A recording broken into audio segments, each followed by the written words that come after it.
Good morning, students. Today I am going to explain about pulse width modulation. In pulse width modulation, there are various type of techniques are available.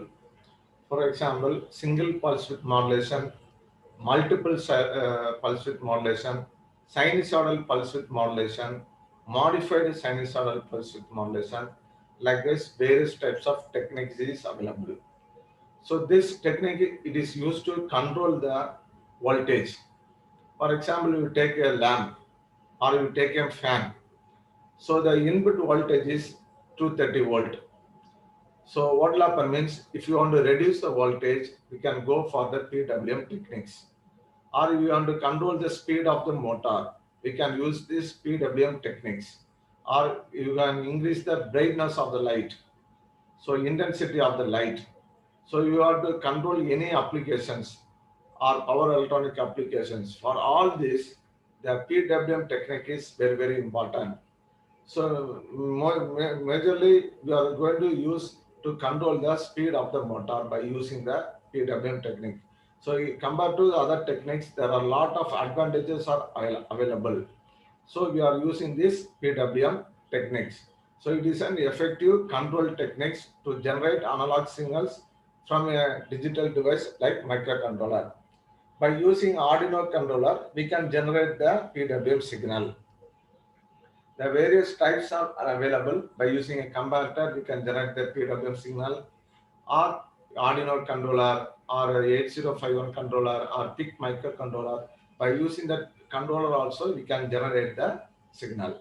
So for generating the PWM signal, we need the timer. So the timer, we have to initialize the timer. Based on the initialization, we can change the duty cycle. Once if you change the duty cycle, we can control the output voltage. So the what is pulse width modulation? Pulse width modulation control analog circuits with the microprocessor digital outputs. So it is used to control the analog circuit using this microprocessor. So in this techniques, digital to analog conversion is not necessary. So when you want to interface an analog device with your microcontroller, so we need an interface, digital to analog conversion, because the controller output is a digital and the analog device it will accept only the analog signal. So we need a digital to analog conversion. So but here we use the PWM techniques, so there is no need of the DAC or ADC. So by using increasing the pulse and decreasing the width of the pulse, so what you can change the voltage, you can change the power, or you can change the energy, etc.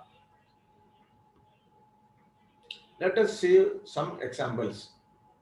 So first in the bottom diagram, so we are taking as 0 to 5 volt. So the minimum voltage is 0, the maximum voltage is 5 volt. So here all this is called as average voltage. So here average voltage, when the switch is off, so what will happen means the output is 0. So what will happen means you are getting 0 voltage, because full duration the switch is off, so no current will flow to the load, so your output voltage will be 0. That's the first. That is called as 0% duty cycle.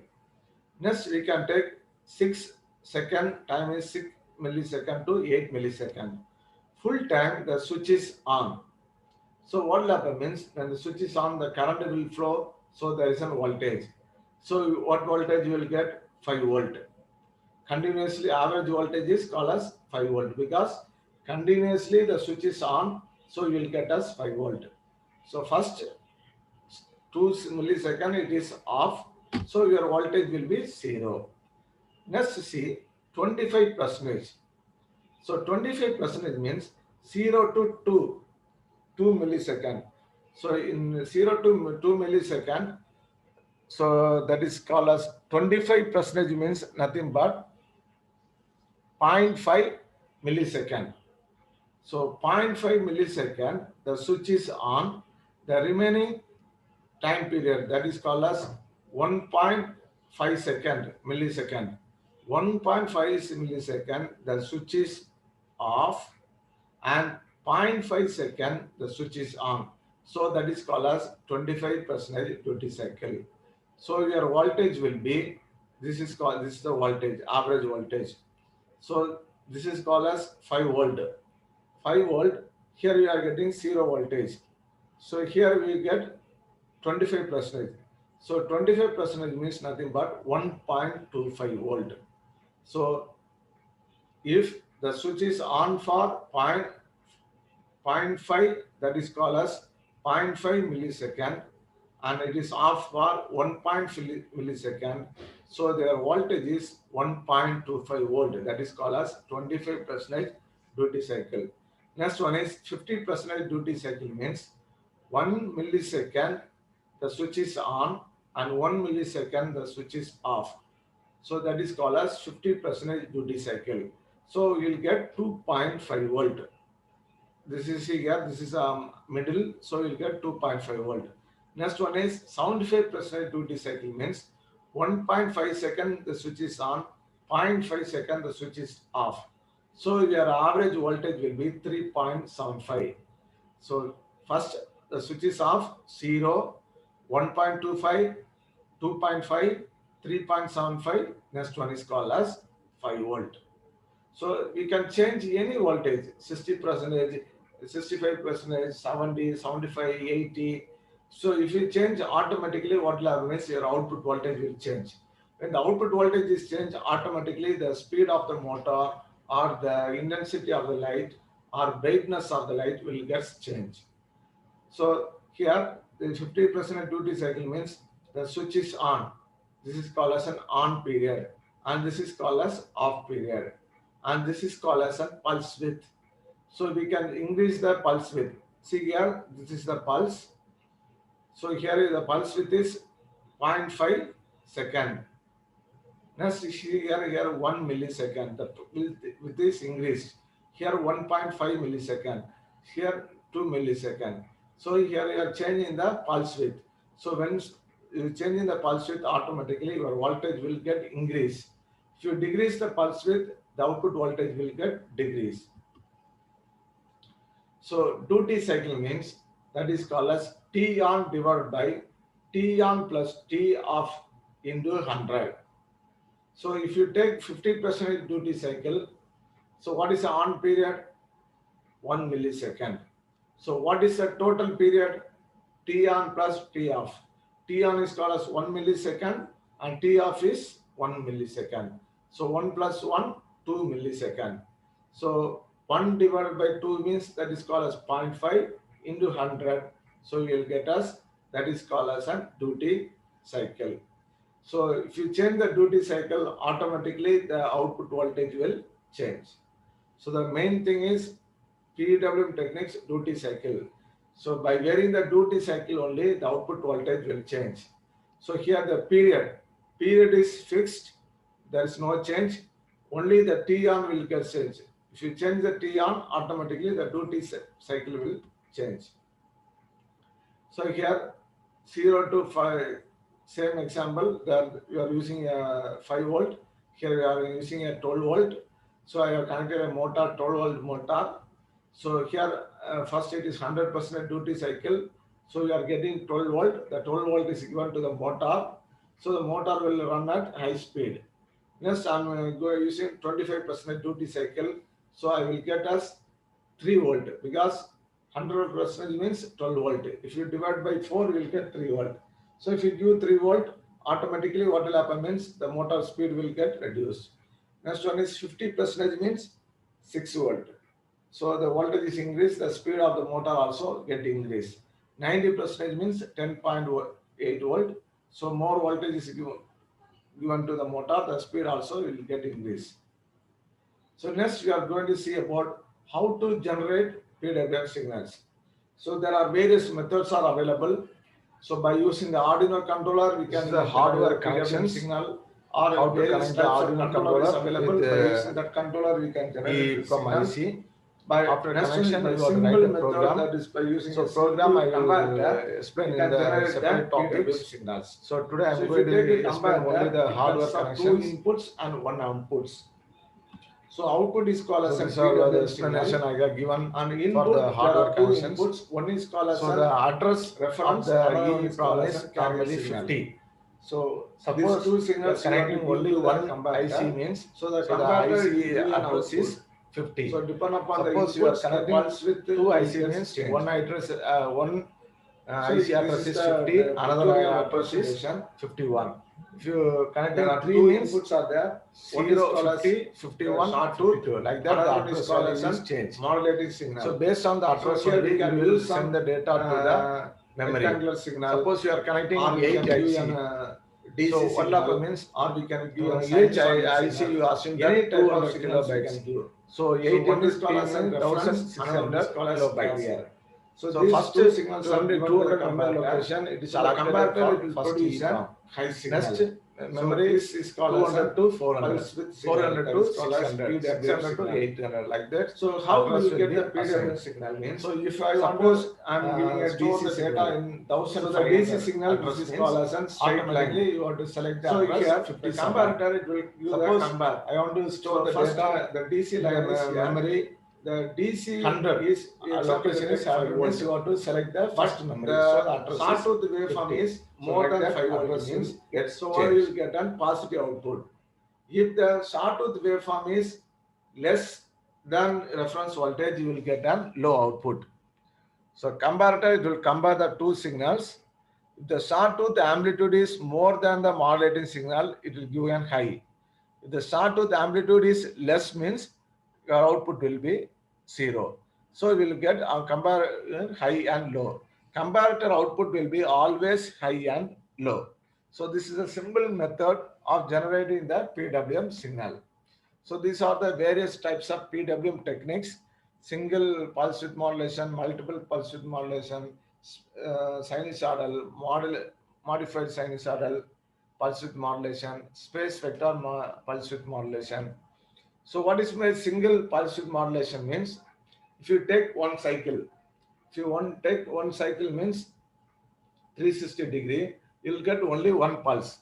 So see here, this is called as an pi and this is called as 2 pi. So you are getting only one pulse. So it is called as a single pulse width modulation. Next, you are going for the multiple pulse width modulation. See here, one is called as a reference signal, another one is called as a carrier signal. See first here, if you compare this, these two signals are given to the comparator. So comparator will check and it will give this PWM output.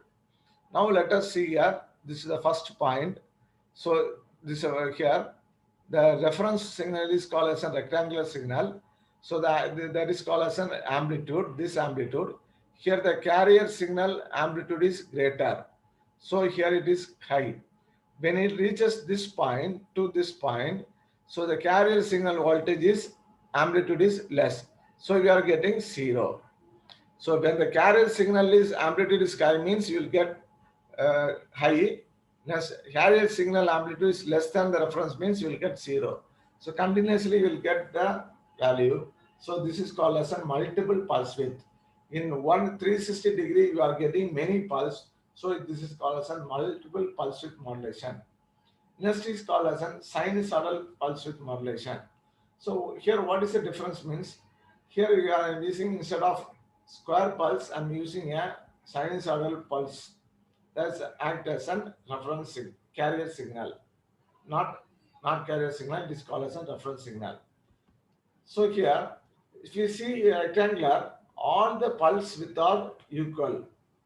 But when you use a sinusoidal pulse width modulation, so here, first the pulse width will small.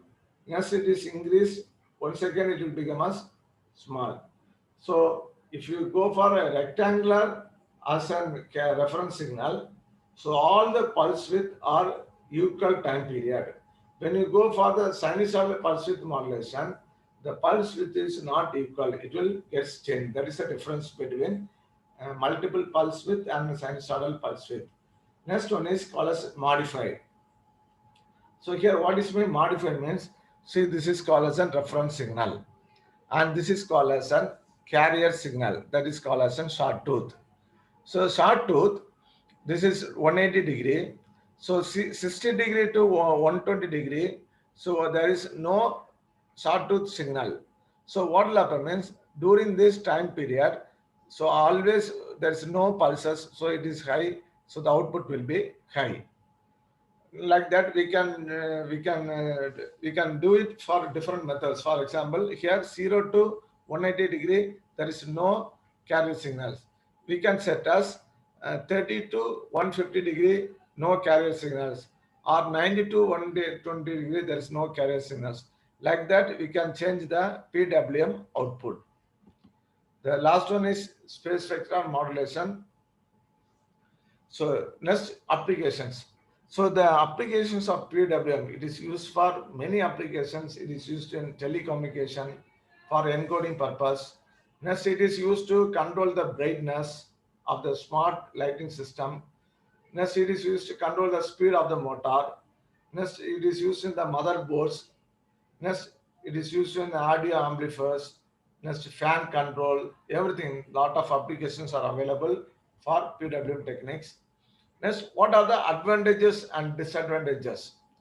So if you use the PWM techniques, so what will happen means they reduce the overheating. So compared to normal methods, if you use the switch to turn on and turn off, what will happen means the heat will occur. So the heat is reduced. So here the accuracy is very high. Response time, the switch on and off will take place immediately. So the cost is low. So the PWM techniques cost is low. So the power factor is very good. So normally if you use the switches, so due to on and off, what will happen means the power factor will be very low. So here the power factor is very good. Next, the power loss is very less, because what is my power loss means, or switching loss means, when you switch on and off the switch continuously many times, what will happen means there will be a loss will occur. One switch is there on and off continuously. If you do means there's a switching losses occurs, that is called as a power loss. That power loss is reducing by using this PWM techniques. Next, the voltage drop across the switch also it is reduced. Next, what is about the disadvantage means, there are two disadvantages only. One is called as radio frequency interference. So if you use this PWM techniques near TV or etc., due to the TV interference, what will happen means it will get affected, because here we are using two signals. One is called as sawtooth, another one is sinusoidal or square. So each signals will depend upon the frequency. So this radio frequency and this will get mismatched and your output will get changed. Next, when you go for high frequency, the switching loss is very high. So these are the two disadvantages of the PWM techniques. So in the next video, we are going to see about how to control the speed of the motor by using these PWM techniques. Thank you.